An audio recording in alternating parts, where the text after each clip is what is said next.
Sir யாரு? உங்க வீட்டை பாத்ரூம் கழுவணும்னு ராணி அக்கா சொல்லியிருந்தாங்க, அதான் சார் வந்தேன். ஓ நீயா? சரி சரி, படி விட்டு கொஞ்சம் கீழே இருங்களே. எத்தனை தான் சொல்றேன்.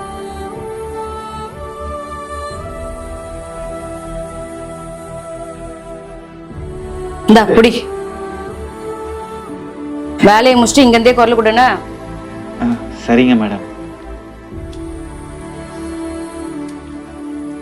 சார் ரொம்ப தாகமா இருக்கு, கொஞ்சம் தண்ணி கிடைக்குமா? இருக்கேன் ப்ரோ, எடுத்து பாருங்க.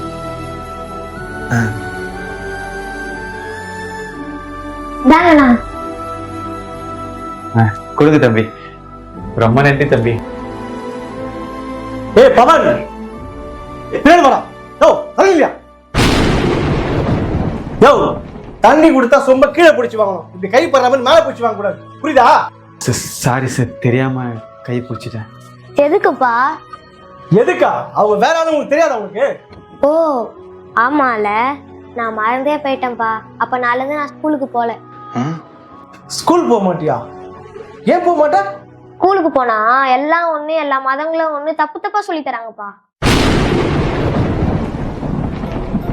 வெளிநாட்டுல நம்ம ஊர் ஆள் பாத்துக்கிட்டாங்கன்னா ஒரே நாடுன்னு சொல்லிக்கிறாங்க, வேற வேற ஸ்டேட்ல பாத்துக்கிட்டாங்கன்னா ஒரே ஊருன்னு சொல்லிக்கிறாங்க. ஆனா ஒரே ஊர்ல இருந்தா வேற வேற ஜாதின்னு பிரிச்சு பேசுறாங்களேப்பா.